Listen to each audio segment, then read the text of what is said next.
সে কি মুকুন্দ, তুমি ওই নারদের ঘটনাটা শোনোনি?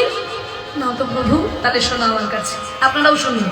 ওই যে একদিন নারদ মুনি ভোরবেলায় ঘুম থেকে উঠে দেখে কি নারায়ণ কাঁদছে। নারদ মুনি এসে বলছে, প্রভু সকালবেলায় ঘুম থেকে উঠে ভোরবেলাতে তুমি এমন কাঁদছো কেন? নারায়ণ বলছে, নারদ কাঁদছি কেন জানো?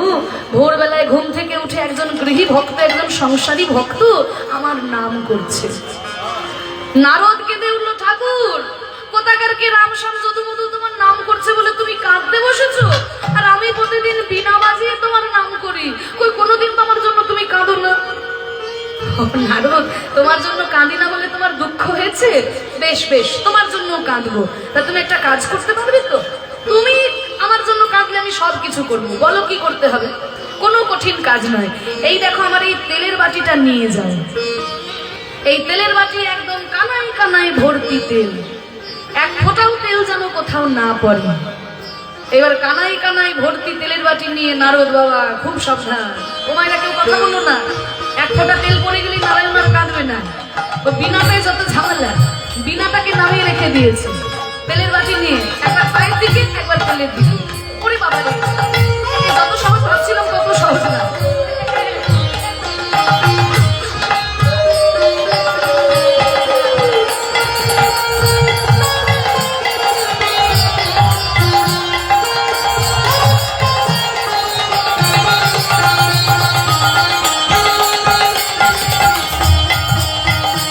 সারাদিন ঘুরে এসেছি, নারদ তেল পড়েনি তো? না ঠাকুর, আমার নাম নারদ বলে কথা, আমি কি তেল আর ফেলি? বাহ, এই তো দেখছি সুন্দর। আচ্ছা নারদ, তেল না হয় পড়েনি, আচ্ছা বলো তো ওই তেলের বাটি নিয়ে ঘোরার সময় কবার আমার নাম করেছো? নাম?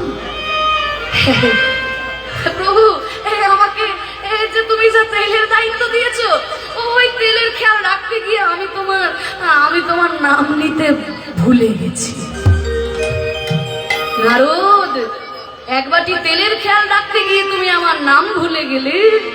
আর যারা সংসারী মানুষ তারা তেলের খেয়াল, ডালের খেয়াল, চালের খেয়াল, নুনের খেয়াল, পিতা মাতার খেয়াল, স্ত্রী পুত্র পরিজনের খেয়াল, এত কিছু খেয়াল রেখেও খেয়াল করে যে আমার নাম করে, আমি তার জন্য কাঁদবো না? তুমি দাঁড়ে দাঁড়ে গিয়া জীবের চরণে ধরিয়া,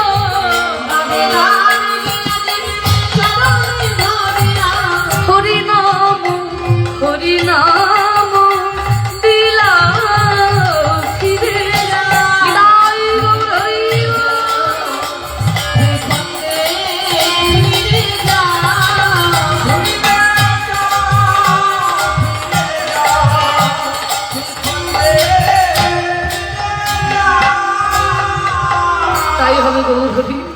তোমার আদেশ মতো আমি সংসারী হব প্রভু, গোপীনাথের পুজো করবো আর চিকিৎসা করব, এতেই যদি তোমার সুখ হয় আমি তাই করব ঠাকুর।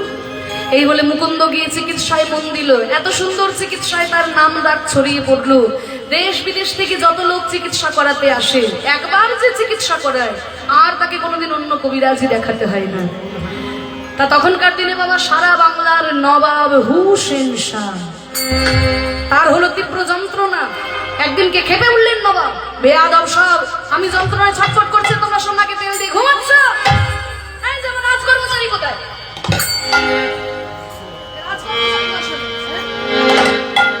আমি যন্ত্রণায় ছটফট করছে, তোমরা সোনাকে তেল দিয়ে ঘুমাচ্ছ, একটু খোঁজ খবর নাও। হুজুর, অনেক বড় বড় কবিরাজি তো আমরা এনেছি, কিন্তু কেউ তো আপনার রোগ সারাতে পারে না। আরে টাকা দিলে কোনোদিন কবিরাজের অভাব হয় না।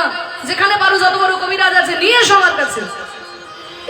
একজনের সন্ধান পেয়েছি। কি নাম? তার নাম মুকুন্দ কবিরাজ। যাও নিয়ে এসো তাকে, যত টাকা লাগে তাকে নিয়ে এসো।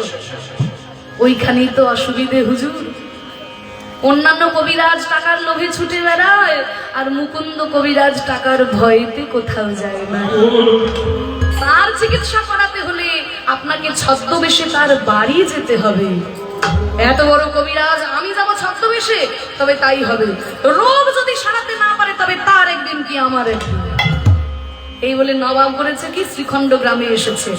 গ্রামে এসে হাতি থেকে নেমে ওই ছেঁড়া একটা কাপড় আল খাল্লা পরে ফকিরের বেশ ধরেছে। ফকিরের বেশ ধরে যখন ওই শ্রীখণ্ড গ্রামে প্রবেশ করেছে, একজনকে জিজ্ঞাসা করছে, ও ভাই, আচ্ছা এটা শ্রীখণ্ড গ্রাম তো? তো ওইখানে ওই মুকুন্দ কবিরাজের বাড়ি কোনটা বলতে পারো? বলতে পারি। ওই যে দেখছেন না অনেক রুগী লাইন দিয়ে দাঁড়িয়ে আছে, আচ্ছা, আর যে বাড়িটার ভিতর থেকে কীর্তনের সুর ভেসে আসছে ওইটাই মুকুন্দ কবিরাজের বাড়ি। বাহ, এ তো ভালো ঠিকানা দিয়েছে। এক পা দুপা করে এগিয়ে গিয়ে দেখে একটা বাড়ির ভেতর থেকে অনেক রোগী লাইন দিয়ে দাঁড়িয়ে আছে, আর বাড়ির ভিতর থেকে কীর্তনের সুর ভেসে আসছে। ওগো দয়াময়,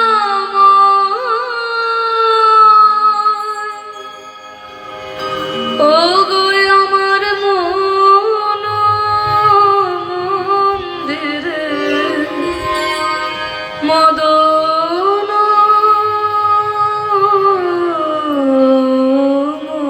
মোহন, তুমি দাঁড়াবে নাকি গো আসিয়া? আমি পাথরের মন্দির করে দিতে পারবো না, আমি সোনার মন্দির করে দিতে পারবো না। ও গো আমার মন মন্দিরে মদন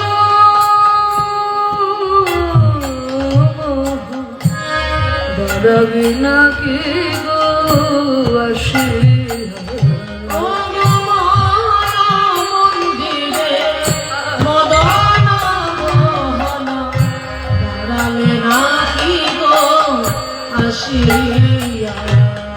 আমি তব নাম লয়ে ভাসিয়া খেলি রে,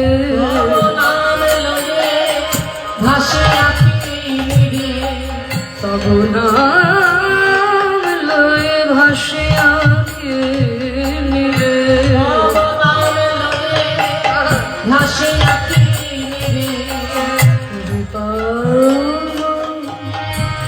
গামা গামা রে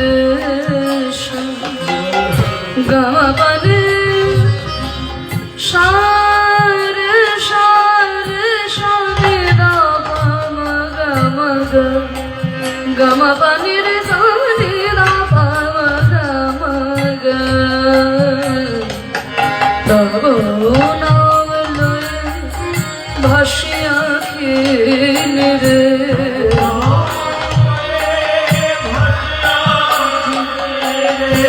আমি কাঁদি, আমি কাঁদে, আমি কাঁদে,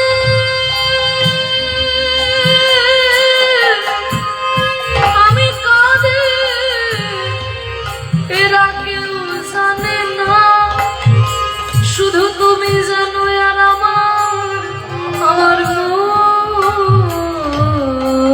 যায়। আমি কাঁদি নিরুজনে বসিয়া, আমার মন মদন মোহন দাঁড়ালে নাকি গো আসিয়া?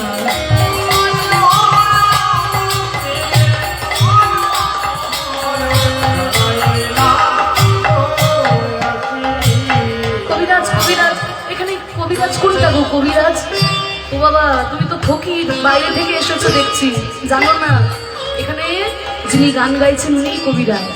উনি কবিরাজ? আমি তো ফকির, আমার চিকিৎসা হবে তো? কেন হবে না? এখানে যারা ফকির তাদের আগে লাইন, যারা ফকির যারা পয়সা দিতে পারে না তাদের আগে লাইন, যারা পয়সা দেবে তাদের পিছনে দাঁড়াতে হয়। তুমি তো ফকির, তোমাকে দেখে মনে হচ্ছে পয়সা দিতে পারবে না, তা দাঁড়াও, তুমি আগে সারিতে দাঁড়াও। ভালোই হলো, আগে দাঁড়ালে গানটা ভালো করে শোনা যাবে। ওগো দয়াময়, পতিত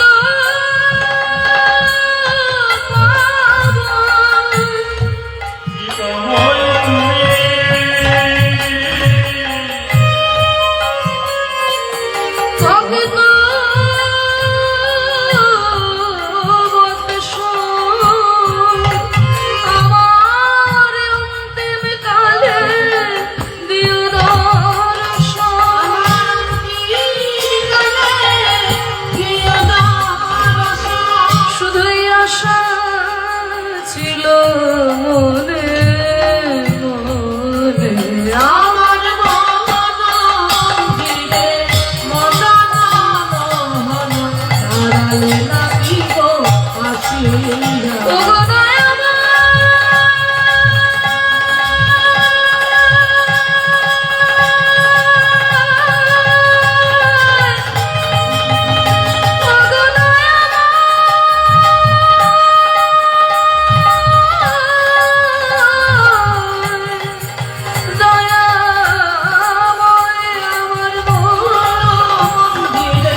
আসে। কবিরাজ ঠাকুর দাঁড়াও বাবা, আমার পুজো হয়ে গেছে, এবার চিকিৎসা করবো। আচ্ছা, আমার নিয়মটা তোমরা সবাই জানো তো? যারা ফকির, যারা পয়সা দিতে পারবে না, তারা আগে এগিয়ে এসো। নবাব তখন বলছে, হুসেন ফকির সেজে এসেছে। হ্যাঁ বাবা, আমি সব থেকে বড় ফকির। এই আমার ছেলে আর খাল্লা দেখছেন না, আমি সব থেকে বড় ফকির। আমার চিকিৎসা হবে তো? কি নাম বললে?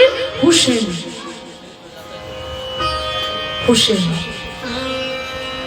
যাক, আমার মহাপ্রভুর দরবারে তো কোনো জাতির বিচার নাই, যে আসবে তারই চিকিৎসা হবে। তুমি হুসেন ফকির, তা ঠিক আছে, তুমি যখন এসেছো চিকিৎসা আমি তোমার করব। তা একটা কাজ করো তো, এই জামাটা খুলে এই মাটির বারান্দায় শুয়ে পড়ে। কি বললে? জামাটা খুলে এই মাটি বারান্দাতে শুয়ে পড়ে। এই যা যা যা জামা খুলে। হ্যাঁ রে বাবা, বুঝতে পারছো না? জামাটা খুলে এখানে মাটি বারান্দায় শুভ কবিরাজ ঠাকুর। আরে বাবা, ফকির মানুষ, রাস্তাঘাটে ঘুরে বেড়াও, একটু মাটির বারান্দা শুতে কি হচ্ছে? তাড়াতাড়ি সব, আরো অনেক রোগী আছে আমার।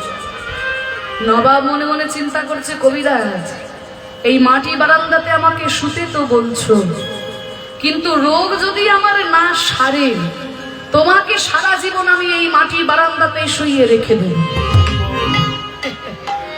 নবাব হুসেন ফকির নিরুপায় হয়ে যেই না জামাটা খুলে মাটির বারান্দায় শুয়েছে, ছটফট করে উঠে বলছে, কবিরাজ তোমার কি মাটির বারান্দাতে কি ওষুধ দেওয়া আছে নাকি? হ্যাঁ, শুতে না শুতে আমার অর্ধেক রোগ দূরে চলে গেল। তো বাবা, এখানেও রহস্য আছে। এত বড় কবিরাজ যিনি, তিনি তো হাতটা ধরেই বলে দিতে পারতেন কি রোগ হয়েছে, কিন্তু জামা খুলিয়ে শোয়ানো কেন? কারণ এই মাটির বারান্দায় এসেছেন নিত্যানন্দ মহাপ্রভু, অদ্বৈত গদাধর শ্রীবাস, আরো কত গৌর ভক্ত। তাদের চরণ ধুলিতে অঙ্গনটি মধুর বৃন্দাবনে পরিণত হয়েছে।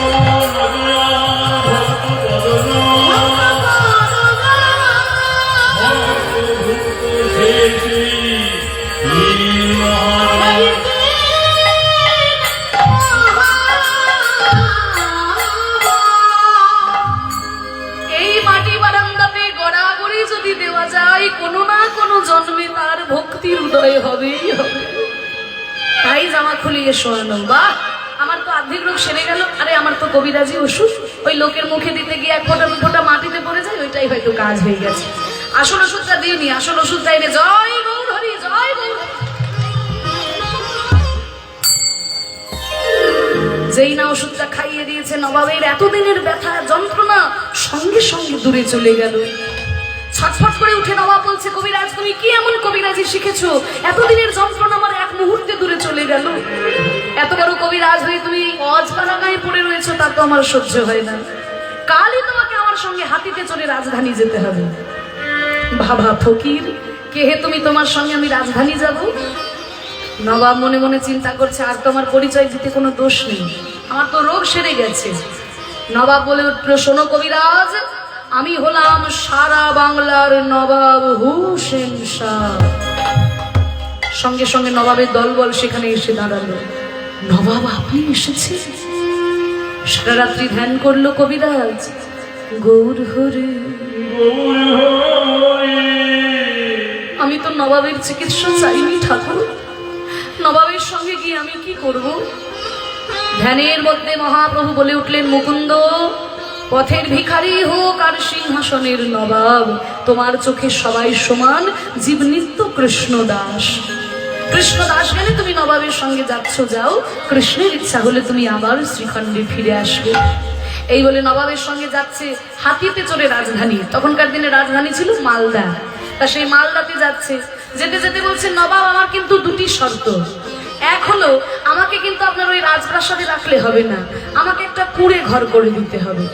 আর দু নম্বর শর্ত হলো, আপনার চিকিৎসার সঙ্গে সঙ্গে আমাকে ওই গরিব দুঃখীদেরও চিকিৎসা করতে দিতে হবে। নবাব বলছে, শোনো কবিরাজ, তোমার মতো 5 জন কবিরাজ যদি আমার বাংলায় থাকতো, তাহলে আমাকে গরিব দুঃখীদের চিন্তা করতে হতো না। এই বলে মুকুন্দ কবিরাজকে একটা ছোট্ট কুঁড়ে ঘর করে দিয়েছে, আর ওই কুঁড়ে ঘরের মধ্যে গোপীনাথের মূর্তিটা বসিয়েছে। বলেছিল না মহাপ্রভু, গোপীনাথের পুজো যেন কোনোদিন বন্ধ না হয়। এই বলে গোপীনাথের মূর্তিটা বসিয়ে পুজো যখন করছে, নবাব মনে মনে চিন্তা করছে, আচ্ছা দেখি তো আমার কবিরাজ কেমন ভাবে পুজো করে, একটু দেখে আসি। এই বলে সকাল থেকে নবাব দাঁড়িয়ে আছে, মুকুন্দ কবিরাজ পুজো করছে। সকাল থেকে দাঁড়িয়ে আছে, বিকেল হয়ে যাচ্ছে, পুজো করেই চলেছে, নবাব দাঁড়িয়ে দেখেই যাচ্ছে। ভাবলো, এ কি রে বাবা, এ তো পুজো করেই চলেছে, কোনো দিকে কোনো হুঁশ থাকবে কি করে? তখন তো কবিরাজ কৃষ্ণের রূপের মধ্যে ডুবে গিয়েছেন। এই মুকুন্দ কবিরাজ তো যে সে নয়, এই মুকুন্দ কবিরাজ হচ্ছেন বৃন্দাবনের বৃন্দা দেবী। বৃন্দা দেবী যেমন কৃষ্ণের রূপ দেখে ভাবে ডুবে যেতেন, আজকে সেই ভাবে তো ভাবিত মুকুন্দ আজকে গোবিন্দের রূপ দেখে ভাবে ডুবে গিয়েছেন আর গাইছেন, প্রাণ ভরে দেখো গোবিন্দের রূপখানি, ও গো পরাণ সখী গো, ওই আমার কানু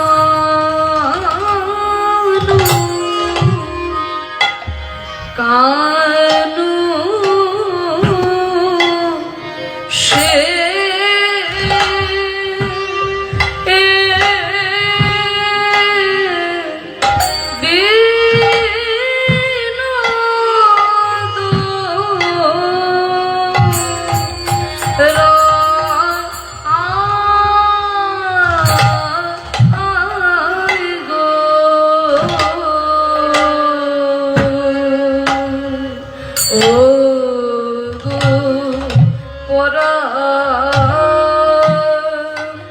সখী গো, ওই আমার কানু। এই কথা বড় গর্ব করে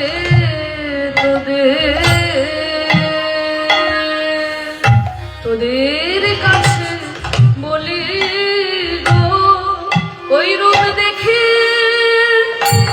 কে ধৈরাজ ধরে এমন বৃন্দাবনে কেবল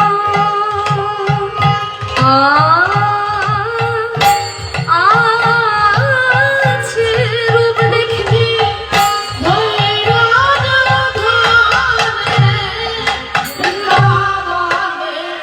মধ্যম দশম শিকার 14 মাত্রা রূপ দেখে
তালটা আপনারা শুনলেন মধ্যম দশকোষী তাল, মধ্য লয়ে যায় 14 মাত্রা, 4-4-2-4 ছন্দ।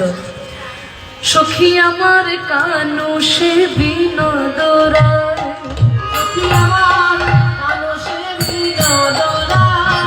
সখী আমার কানু সে বিনোদ রায়,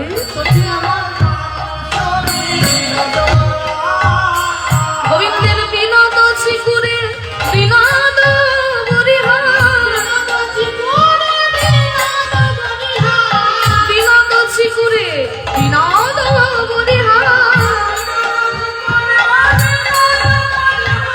করেছে বিনোদ বাই ও মরিহাই করেছে বিনোদ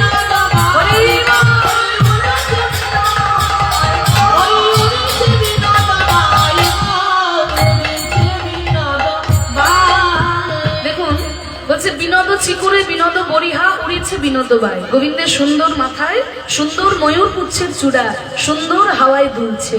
তাহলে মাথায় রয়েছে চূড়া, তার নিচে আহা বিনোদ কপালে বিনোদ তিলক, বিনোদ বিনোদ সাজে। ওই বিনোদ কপালে বিনোদ তিলক, বিনোদ বিনোদ সাজে। তার তিলক দেখে ত্রিলোক ভুলে, তিলক দেখে ত্রিলোক ভুলে, তিলক দেখে তিলক ভুলে, না জানি তার কত শোভা। তিলক দেখে ত্রিলোক ভুলে, না জানি তার কত শোভা। তিলক দেখে তিলক ভুলে, বিনোদ কপালে বিনোদ তিলক, বিনোদ বিনোদ সাজে। আবার বিনোদ ধরে বিনোদ মুরলী, বিনোদ ধরে বিনোদ মুরলী,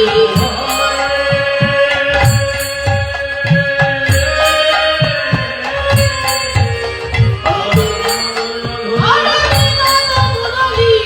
অধর মানে কি গো? অধর, অধর মানে হচ্ছে নিচের ঠোঁট, আর একটা মানে হচ্ছে অধরে, মানে ধরে না। বলে অধরে ধরে না, অধরে ধরে না, শ্যাম কমলের এত মধু, অধরে ধরে না, শ্যাম কমলের এত মধু, ওই বংশী তাই পান করে। হরি ও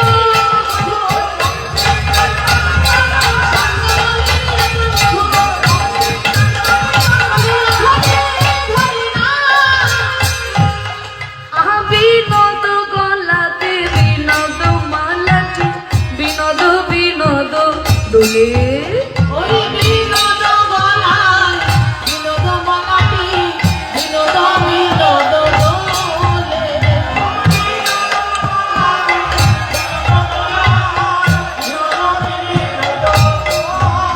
মালা না দোলাতে আপনি মালা দোলে, দোলাতে আপনি দোলে, না দোলাতে আপনি দোলে। না জানি মালার গুণ না গলার গুণে, না দোলাতে আপনি দোলে। মালা দোলা গলার গুণে, না দোলাতে আপনি দোলে। মালাটা কেন দুলছে বুঝতে পারা যাচ্ছে না। আমার গলার মালা দোলাতে হলে হয় কাউকে দুলিয়ে দিতে হবে, তা না হলে আমাকে নাচতে হবে। কিন্তু কৃষ্ণের গলার মালাটা না দোলাতেই দুলছে। কেন যে না দোলাতে দুলছে ঠিক বোঝা যাচ্ছে না। বলি মালার গুণ না গলার গুণে, মানে মালার গুণে দুলছে নাকি কৃষ্ণের গলার গুণে দুলছে? মালার গুণ না গলার গুণে, বলি মালার গুণা গলার গুণে, মালার গুণ না গলার গুণে, নাকি যে কেটেছে তার হাতের গুণে। হরি ও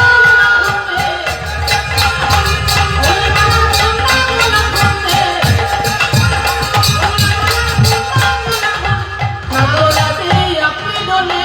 কোন বিনোদিনী বিনোদ গাথুনি, বিনোদিনী বিনোদ গাথুনি, কেটেছে বিনোদ ফুলে গো। দেখেছে বিনোদ ফুলে। গলায় মালা, তার নিচে বিনোদ কোটিতে বিনোদ ধটি, বিনোদ বিনোদ সাজে। ওই বিনোদ কোটিতে বিনোদ ঘটি, বিনোদ বিনোদ সাজে। কোটি কয়কাটসী কোটি নয়, কটসী কোটি। কোটি মানে কোমর। তাহলে গোবিন্দের কোটিতে ঘটি পরানো রয়েছে, তার নিচে আলো বিনোদ চরণে বিনোদ নুপুর, বিনোদ জননী বিনোদ নুপুর, আর পুরাণে বধূ নুপুর বাজে মধুর মধুর, নুপুর বাজে মধুর মধুর মধুর মধুর, মন মজাতে ব্রজ মধুর। হরি ও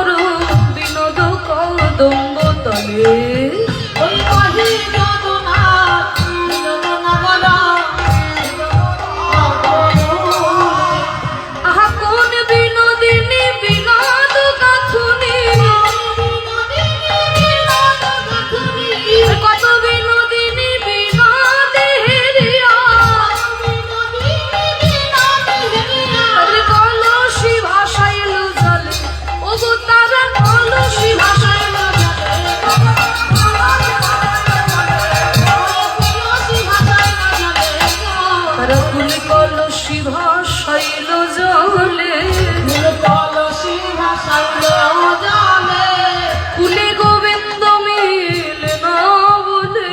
ফুল কলসি ভাসাইল জলে। কবিরাজ, ও কবিরাজ, আমি তখন থেকে এখানে দাঁড়িয়ে আছি আর তুমি সকাল থেকে কি গান গেয়ে চলেছো? একবারও তুমি হুশ করে আমার দিকে তাকাচ্ছ না। আমি এসেছি নবাব। আসলে কৃষ্ণ কথায় যখন ভক্ত ডুবে থাকে তখন তার কিছুই হুশ থাকে না। নবাব এসে দাঁড়িয়ে আছে, কবিরাজের হুশ নেই। হঠাৎ যেই নবাবের কণ্ঠস্বর কানে গেছে, চমকে উঠেছে কবিরাজ। আর চমকে উঠে যেই তাকাতে গেছে তখন ছিল একটু একটু গরম, আর ওই গরমের মধ্যে নবাবকে হাওয়া করছিল দুজন ময়ূরের পালকের পাখা দিয়ে। মায়েরা দেখেছো তো, এই যে আরতি করে ময়ূরের পালকের পাখা দিয়ে। তবে যতগুলো ময়ূরের পালক ততগুলো কৃষ্ণ বদন দেখে মুকুন্দ কবিরাজ থাকতে পারলো না, ছাড় খেয়ে পড়লো।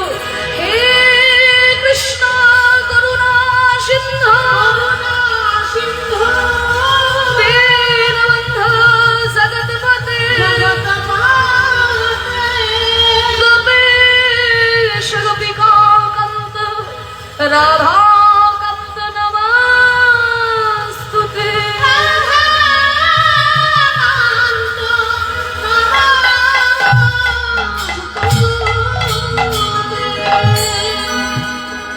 কি আমি কবিরাজকে দেখতে এলাম আর কবিরাজ আমায় দেখে অজ্ঞান হয়ে গেল। কে আছে সুর জ্ঞান ফেরা? মুখে জলের ছিটা দিয়ে জ্ঞান ফেরালো। কবিরাজ, নবাব, আপনি এসেছেন? আরে আমি তোমাকে দেখতে এলাম আর তুমি যে আমায় দেখে অজ্ঞান হয়ে গেলে, কি হয়েছে তোমার? কি করে নবাবকে বোঝায়? যতগুলো ময়ূরের পালক ততগুলো কৃষ্ণ বদন দেখে আমি থাকতে পারি নাই। এই কথা শুনলে নবাব রহস্য করবে, আমি বরং একটু ঘুরিয়ে বলি। নবাব, বলো কবিরাজ, আমি লোকের রোগ সারাই তো, কিন্তু আমি নিজেই একটা রোগ পুষে রেখেছি। সে কি কবিরাজ? তোমার আবার কি রোগ? নবাব, আমার একটু মির্গি রোগ কবিরাজ। তুমি বোধহয় জানো না কবিরাজ, আমার এই বাংলায় একটা আইন আছে। আমার মুখের সামনে দাঁড়িয়ে যদি কেউ মিথ্যে কথা বলে, সঙ্গে সঙ্গে আমি তার জিহ্বা ছেদন করে দিই। কিন্তু তুমি একদিন আমাকে প্রাণে বাঁচিয়েছো, তাই সেই শাস্তি তোমাকে দিলাম না।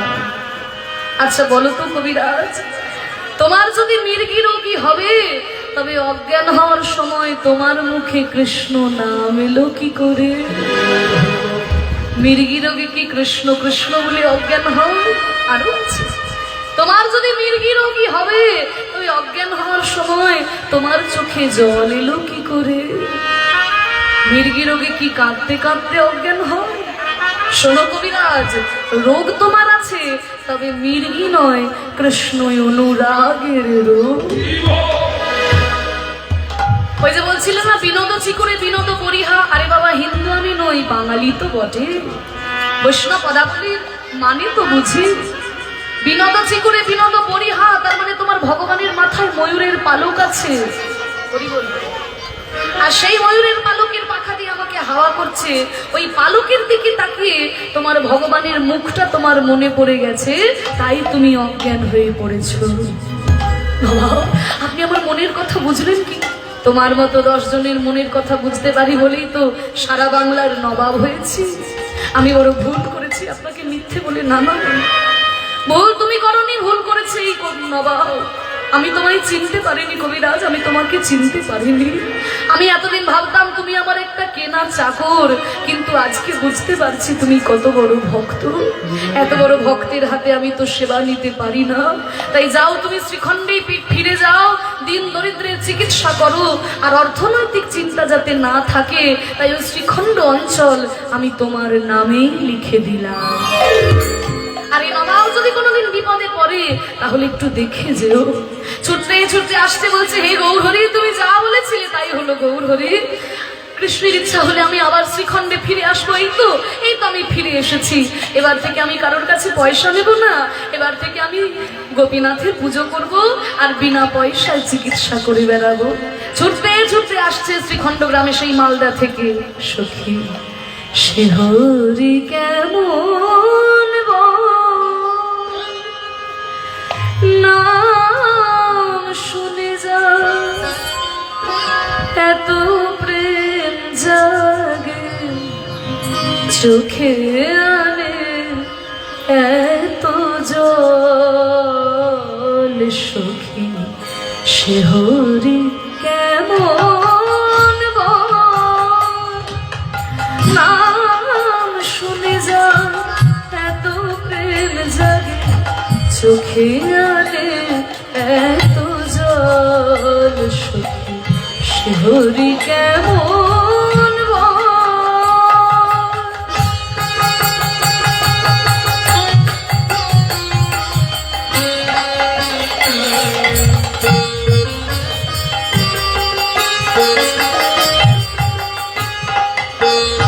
সে কি আসে পৃথিবীতে রাহি রাধা নাম বাঁশরীতে?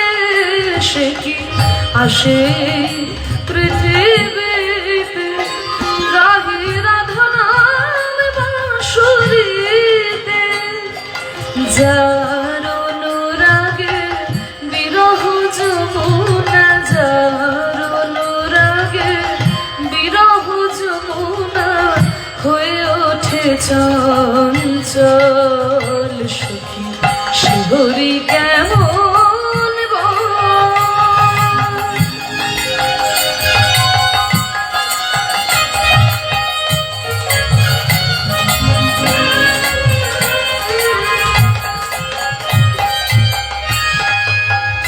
তারকে নামে ডাকিলে আসে কোন রূপ কোন গুণ পাইলে সে রাধা সম ভালোবাসে? কি নামে ডাকিলে আসে?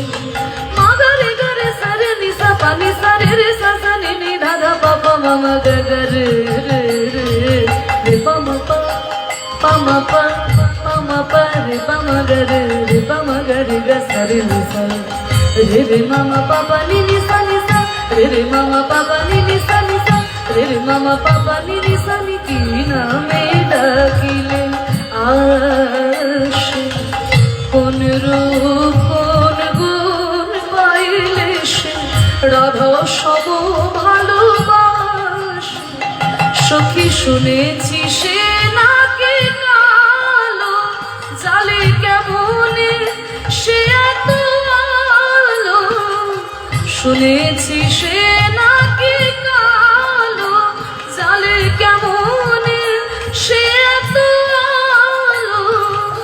মায়া ভুলাইতে মায়া বিষে নাকি, মায়া ভুলাইতে মায়া বিষে নাকি করে গো মায়ার ছল সখী সে হরি কেমন বল? নাম শুনে যার এত প্রেম জাগে চোখে আনে এত জল সখী সে হরি কেমন বল? সখী সে হরি কেমন বল? সখী সে হরি কেমন বল? নিতাই গৌর প্রেমানন্দে হরি বল। চিকিৎসা যখন করতে বসেছে একজন ছুটে এসে বলছে, কবিরাজ ঠাকুর আপনি চিকিৎসা করছেন, ওদিকে দেখুন আপনার ছেলে হয়েছে, ওইদিকে দেখুন আপনার স্ত্রী কেমন ছটফট করছে। কি বললি? আমার স্ত্রী ছটফট করছে? ছুটে গিয়েছে, ওই ঘটনি তোমার কি হয়েছে? ও স্বামী সকাল থেকে যন্ত্রণায় আমার হাত পা যেন ছিঁড়ে যাচ্ছে। এ কি, আমি কোনো রোগ ধরতে পারছি না কেন স্বামী? যন্ত্রণা আমার সহ্য হয় না, আপনি উপায় করুন। আমি কোনো রোগ ধরতে পারছি না কেন? তবে কি আমি চিকিৎসা ভুলে গেলাম? গৌর হরে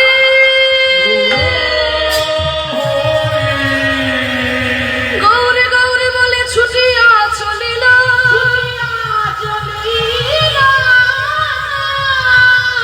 মহাপ্রভুর চরণেতে আছাড় খাইল।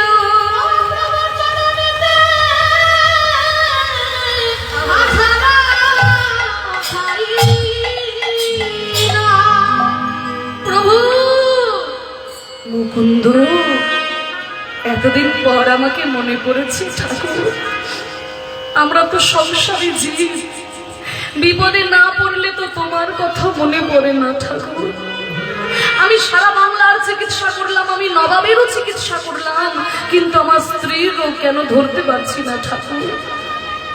মুকুন্দ, যা ভেবেছিলাম তাই হয়ে গেল। তোমার মতো ভক্তের হৃদয়ের কোণে আমি একটু অহংকার দেখতে পেলাম। সারা বাংলার চিকিৎসা করেছো এই অহংকার, নবাবের চিকিৎসা করেছো এই অহংকার। এই অহংকারের জন্য তুমি তোমার স্ত্রীর রোগ ধরতে পারছো না কবিরা। ঠাকুর, আমরা তো সংসারী জীব, কোন ফাঁকে আমাদের হৃদয়ে অহংকার প্রবেশ করে আমরা বুঝতে পারি না। তবে কেন এত বড় জীবের সেবার দায়িত্ব আমাকে দিলে প্রভু? আমি তো চাইনি, আমি তো তোমার চরণ চেয়েছিলাম। যাও মুকুন্দ, আর তোমার অহংকার হবে না। আমার এই চিবানো পান নিয়ে যাও, এই চব্বিত তাম্বুল তোমার স্ত্রীকে দিলে তোমার স্ত্রীর ব্যথা ভালো হয়ে যাবে।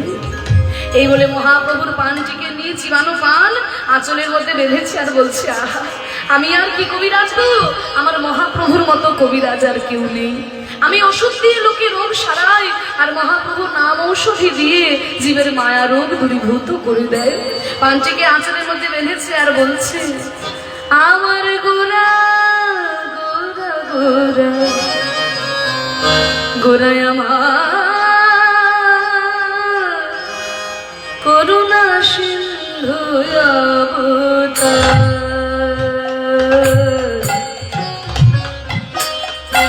গোরায় আমার গোরা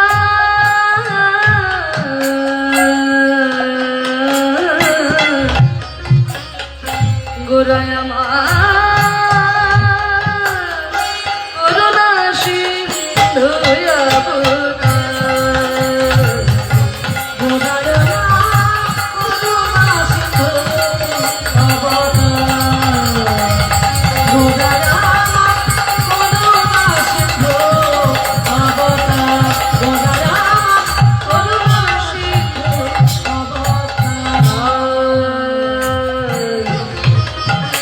নিরজনে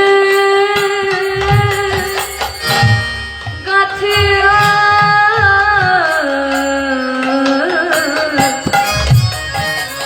নিরজনে বসে আপন প্রেমে মনে দিয়ে মালা গেঁথেছে। আর কে কোথায় চন্দাল আছে খুঁজে খুঁজে বলে, তোরা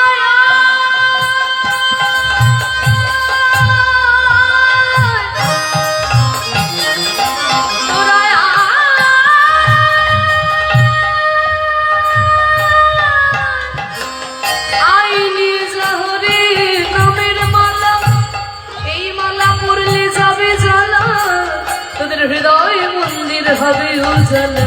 বলো না, বলো না, বলো না, করুণা সিন্ধু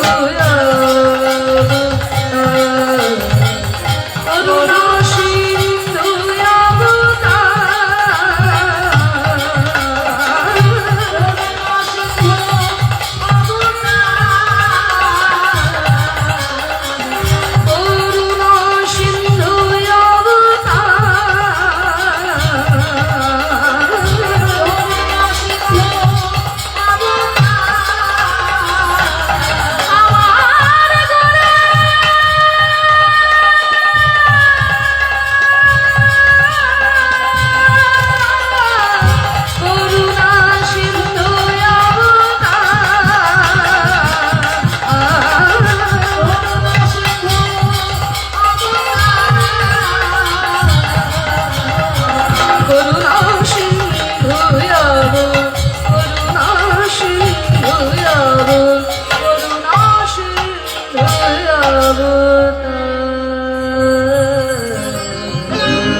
পাঠিয়ে দিয়েছে, আর তোমার ব্যথা থাকবে না। মহাপ্রভুর এই জীবাণু পানটি যেই না মুখের মধ্যে দিয়েছে, ছটফট করে উঠে বলছে, স্বামী এই পান দিলে না অমৃত, খেতে না খেতে আমার সব ব্যথা দূরে চলে গেল। শুধু ব্যথা দূরে গেল তা নয় মা, মুকুন্দ কবিরাজের স্ত্রী হলেন গর্ভবতী। তা সেই গর্ভ পূর্ণ হলো কবে আপনারা জানেন তো? মুকুন্দ কবিরাজের ছেলে জন্মদিন, রঘুনন্দনের জন্মদিন সবাই জানে, আমি একটু বলে দিই, সবাই বলতে পারবে। বলো তো কোন দিনে ছোট ছোট বাচ্চারা স্নান টান করে বইপত্র নিয়ে এক দেবীর চরণে পুষ্পাঞ্জলি দেয়? হ্যাঁ, সবাই বলে দিল ওই সরস্বতী পুজোর দিন। মুকুন্দ কবিরাজের বাড়িতেও ধুমধাম করে সরস্বতী পুজো হচ্ছে। বড় বড় ঠাকুর মশাইরা এসেছে, বাচ্চারা এসেছে। এই বাচ্চারা এসেছো তো? অঞ্জলি দেবে? তাহলে সবাই হাত জোর করে একটু বসো। আপনারাও সবাই একটু হাত জোর করে বসো, কারণ এখানে আপনারা সবাই শিশু। শিশু মন না নিয়ে গেলে ভগবানের কাছে যাওয়া যায় না। সবাই মিলে একটু শিশু হয়ে বসুন, আমি মন্ত্রগুলো বলি। বলুন দেখি, নম অপবিত্র। আপনারা বলছেন আমি না কিছু শুনতে পাচ্ছি না। এই মাইকে প্রত্যেকদিন গান করি না, আমার কানটাই বোধহয় খারাপ হয়ে গেছে। তোমরা সবাই মিলে বলছো, তাও আমি শুনতে পাচ্ছি না। তা একটু জোর করে বলো তো, একটু জোর করে বলো। নম, হ্যাঁ এবার শুনতে পেয়েছি। অপবিত্র, পবিত্র বা সর্বাবস্থান গত বিভাগ যস্মরে পুণ্ডরিকাক্ষং সবাহ্য অভ্যন্তরং শুচি নম শুচি নম শুচি নম শুচি। এবার ফুল নাও। এত ফুল কোথায় পাবো? তো ফুল কোথায় পাবো? তাহলে তো আগে থেকে জোগাড় রাখলে ভালো হতো। বলে না, বাইরের ফুল নয়, বাইরের ফুল তো মাকে দিলে 1.5 মাস আগে, আবার আসতে সামনের বছর দেবে। কিন্তু এই যে ফুলটা, এই ফুল মন ফুল। এই মন ফুল দেখো তো সরস্বতীর চরণে দিতে পারো কিনা। এই মন ফুলকে নিয়ে আমরা সরস্বতীর কাছে প্রণাম করি। বল নম ভদ্র কাল্যই নম নিত্যং সরস্বত্যই নম নম বেদ বেদাঙ্গ বেদান্ত বিদ্যা স্থানেভ্য এ বছর এস স ভক্তি চন্দন চিত্ত পুষ্পাঞ্জলি সরস্বত্যই নম নম। জয় জয় দেবী চরাচর সারে কুচো যুগ শোভিত মুক্তাহারে বীণা রঞ্জিত পুস্তক হস্তে ভগবতী ভারতী দেবী নমস্তুতে। এর মধ্যে একটু সরস্বতী স্তব শুনুন। শ্বেত পদ্মাসনা দেবী শ্বেত পুষ্প পশোভিতা শ্বেতাম্বরধরা নিত্য শ্বেত গন্ধানুলেপনা সরস্বতী মহাভাগে বিদ্যে কমললোচনে বিশ্বরূপে বিশালাক্ষি বিদ্যাং দেহি নমস্তুতে। বিশ্বরূপে বিশালাক্ষি বিদ্যাং দেহি নমস্তুতে। বিশ্বরূপে বিশালাক্ষি বিদ্যাং দেহি নমস্তুতে। সরস্বতী মাকে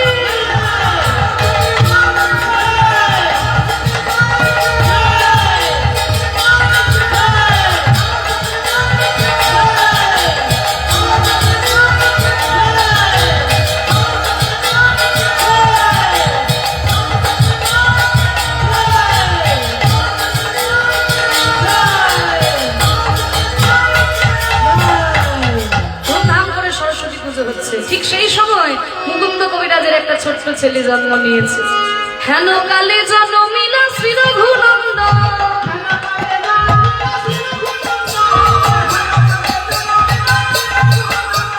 মুকুন্দ দাসেরই তাহাই আনন্দিত আনন্দ আর ধরে না আনন্দ আর ধরে না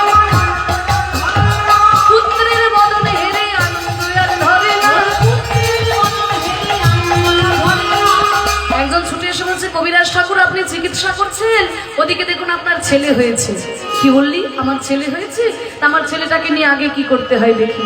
ছেলেটা এনে মায়ের চরণে দিয়ে বলছে, মা গো তোমার কৃপা ছাড়া যে কিচ্ছু হবে না মা, কৃপা করো মা, কৃপা করো মা, বাকি দেবী বিনা পানি কৃপা করো মা, যেন সংকীর্তন গাইতে পারে কৃপা করো মা, যেন ভাগবতে পড়তে পারে কৃপা করো মা। সরস্বতী কৃপা ছাড়া কিচ্ছু হবে না। সরস্বতী কৃপা ছাড়া পড়াশোনা হবে না, পড়াশোনা ভালো করে না শিখলে গান বাজনাও শিখতে পারবে না। তাই সরস্বতীর কাছে চেয়ে নিল যেন সংকীর্তন গাইতে পারে, ভাগবত পাঠ করতে পারে। তার সঙ্গে সঙ্গে দুই কানে শোনাইল মধুর হরিনাম। আগে নাম শোনালো, মায়ের কথা শোনালে আগে হরিনাম শোনালো, সংসারের কথা শোনালে আগে নাম শোনালো, আর নামময় দেহ হলো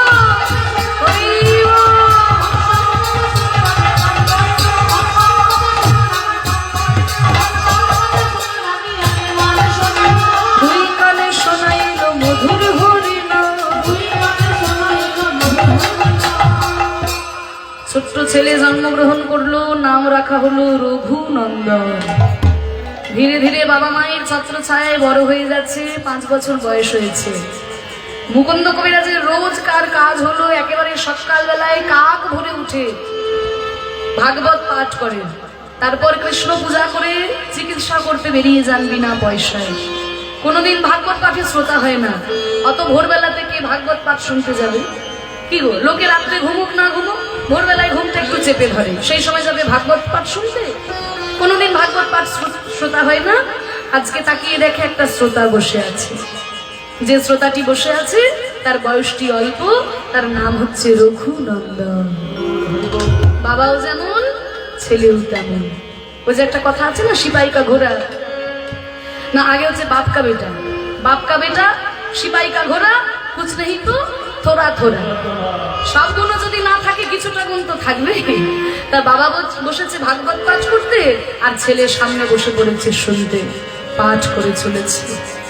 বরহা বিরং নটবর বপু করণয় করণিকারণ বিভ্রদবাস কনক কপিশম বৈজন্তীম চ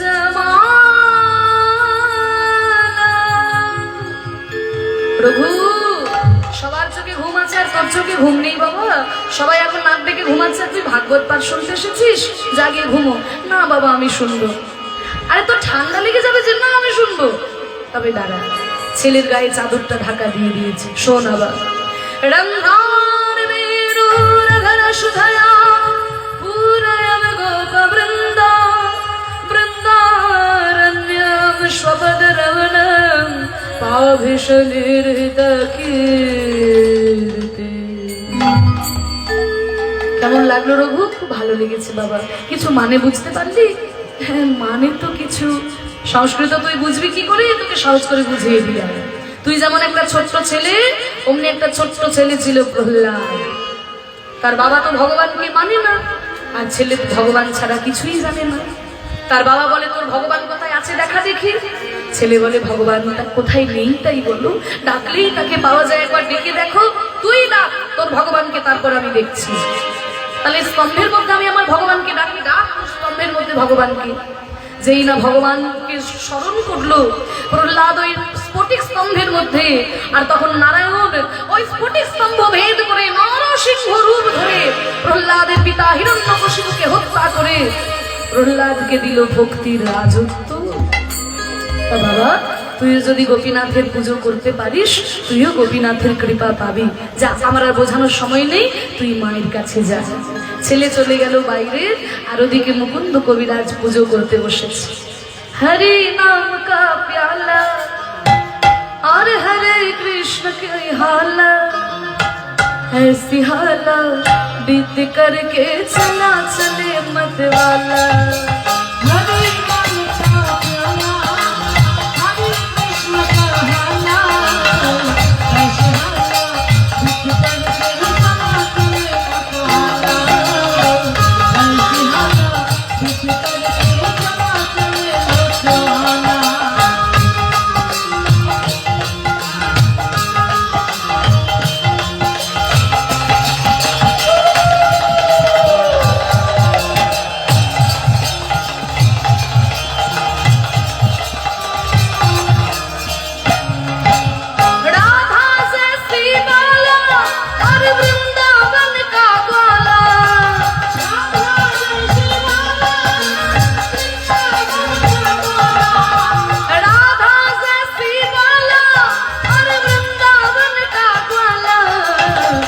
ऐसा ग्वाला मुरली मनोहर जपो कृष्ण की माला ऐसा ग्वाला मुरली मनोहर जपो कृष्ण की माला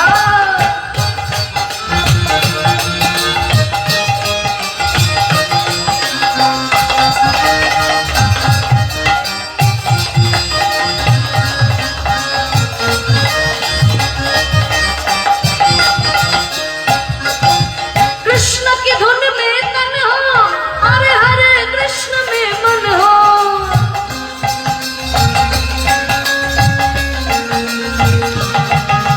कृष्ण की धुन में तन हो हरे हरे कृष्ण में मन हो ऐसे तन मन के मंदिर में कृष्णा आना डाला ऐसे तन मन के मंदिर में कृष्णा आना डाला हरे राम को बोला हरे कृष्ण को हाला ऐसे हाला जित करके जमा करे हाला ऐसे हाला जित करके जमा करे हाला हरे कृष्ण का जप हो हरे हरे कृष्ण की माला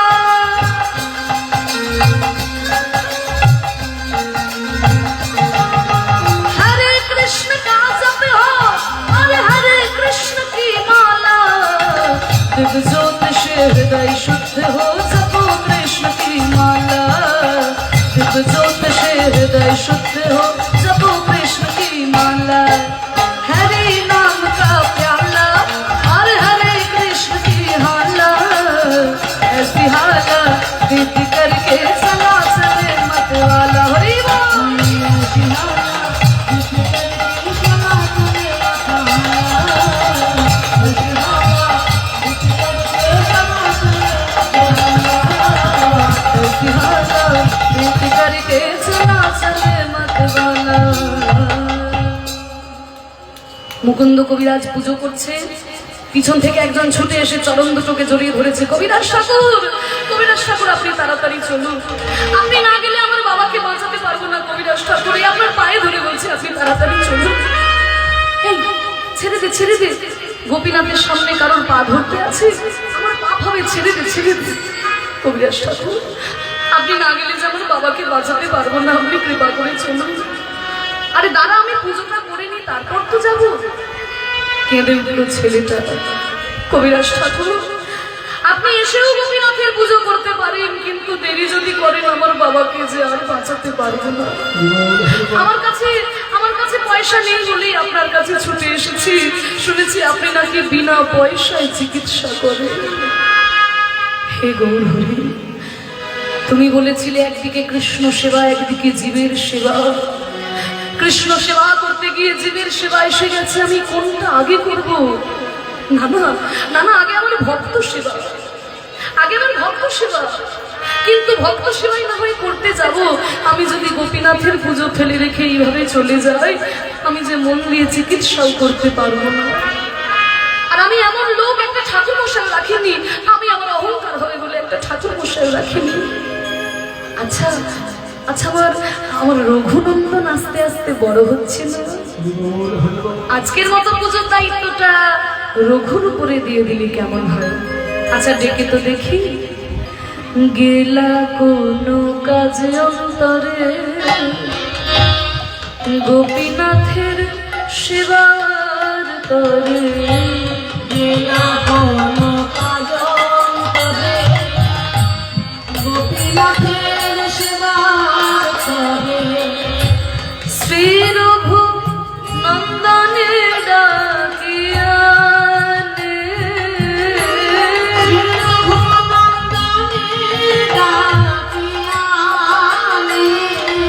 মুকুন্দ শ্রী রঘু নন্দনে ডাকিয়া রঘু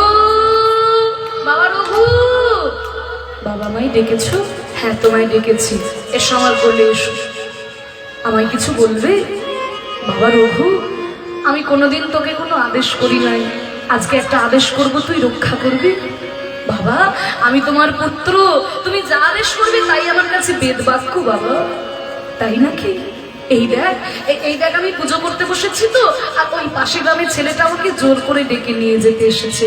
আমি না গেলে ওর বাবাকে বাঁচানো যাবে না। তাই রঘু, আমি বলছিলাম আজকের মতো আমার গোপীনাথের পুজোটা তুই করবি বাবা?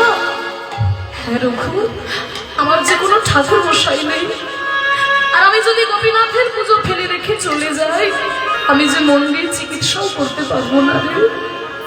ওরে রঘু রে, আমার ঘরে আছে কৃষ্ণ সেবা, তারই যত্ন করে খাওয়াইবা। ঘরে আছে কৃষ্ণ সেবা, তারে যত্ন করে খাওয়াইবা। দেখো বাবা, তারে যেন অযত্নে সেবা করো না। তারে যেন অযত্নে সেবা করো না। বড় যতনের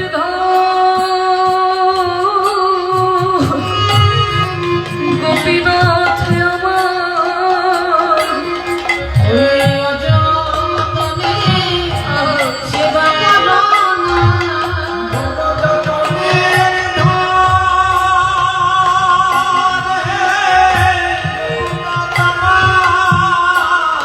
অযত্নে দেখো আমরা হলে কি বলতাম, ওরে বাড়িতে ঠাকুর আছে দুটো চিনি ছড়িয়ে দে। তা তো নয় বাবা, ভক্তির ভাষা ভক্তির ভাবই আলাদা। ওরে রঘুরে, আমার ঘরে আছে কৃষ্ণ সেবা, তারে যত্ন করে খাওয়াইবা। আরে যেন অযত্নে সেবা করো না। ওই অযত্নে সেবা করো না। বড় যতনের ধন গোপীনাথ আমার,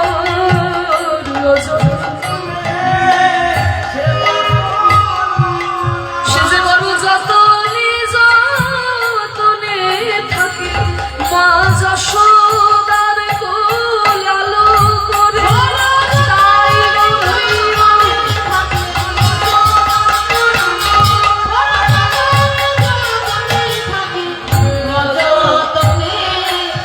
সেবা করো না। বাবা বাবা, পুজো করতে গেলে কত বড় বড় মন্ত্র লাগে, আমি তো কোনো মন্ত্র জানি না। না না রঘু, মন্ত্র তোর লাগবে না। না না, তুমি কত বড় বড় মন্ত্র বলো, স্নান করানোর এক মন্ত্র, খাওয়ানোর এক মন্ত্র, আমি তো কোনো মন্ত্র জানি না। কি জানিস না? মন্ত্র। আরেকবার বল, মন্ত্র। বারবার বল দেখি, মন্ত্র মন্ত্র মন্ত্র।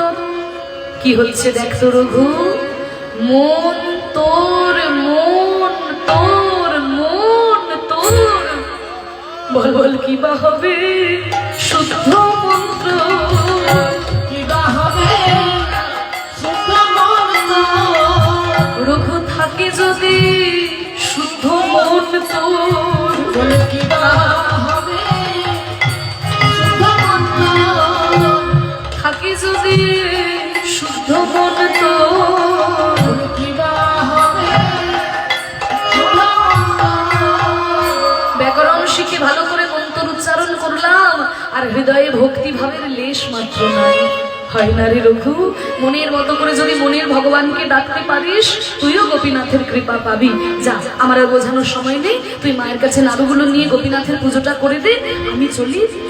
এই বলে মুকুন্দ কবিরাজ যখন চলে গেল, ওদিকে ছোট্ট রঘুনন্দন পিতার আদেশ পাইয়া পূজার সামগ্রী লইয়া, পিতার আদেশ পাইয়া পূজার সামগ্রী লইয়া।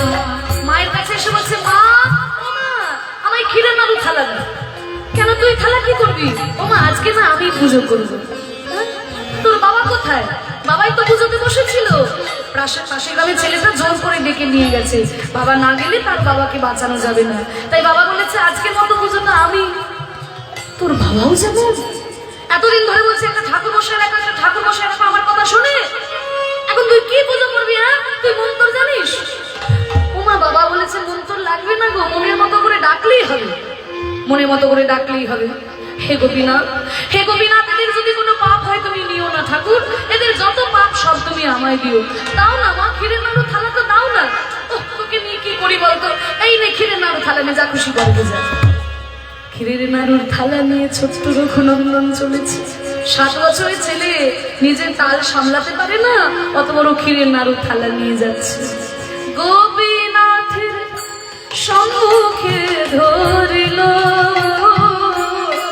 গোপীনাথের সম্মুখে ধরিলাম, গোপীনাথের সম্মুখে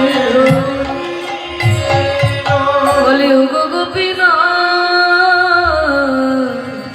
গোপীনাথ, গোপীনাথ,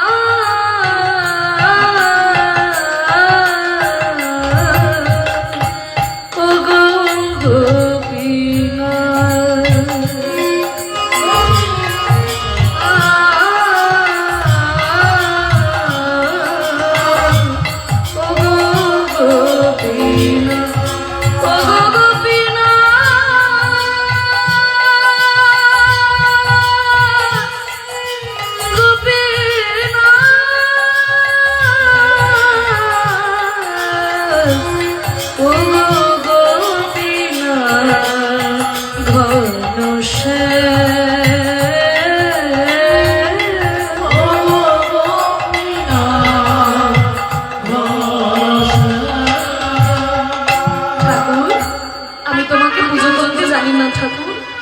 বাবা চিকিৎসা করতে গেছে বলে আমাকে জোর করে বসতে হয়েছে।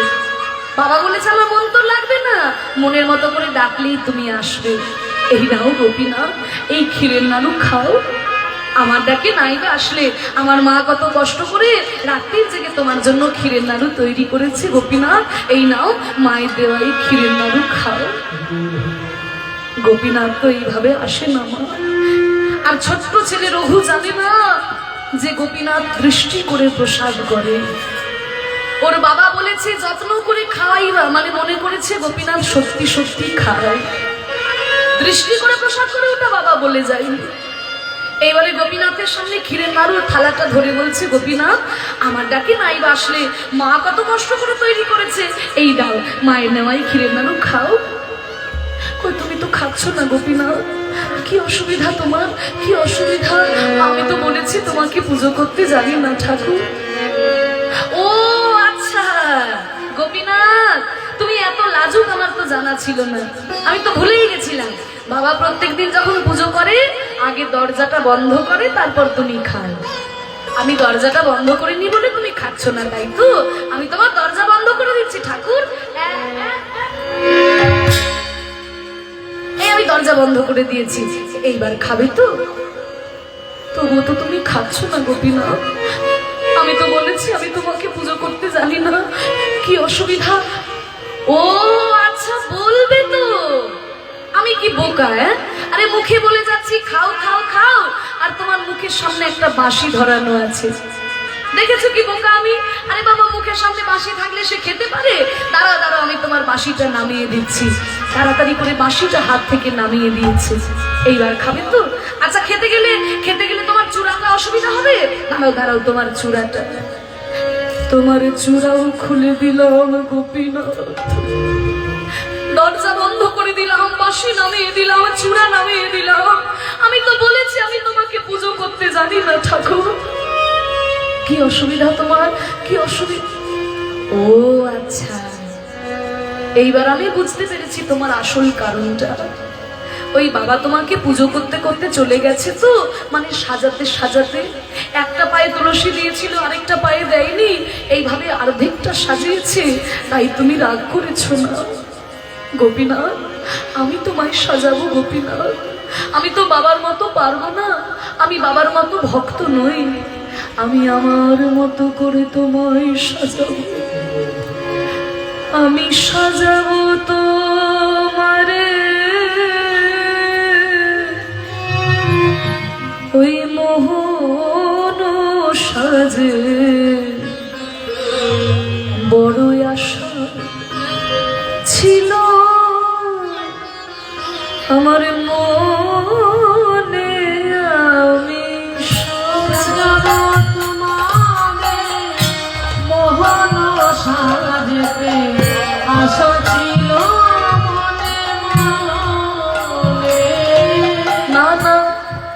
আমি তো বাইরের চন্দন দেব না, আর বাইরের ফুলও দেব না। হে গোপীনাথ,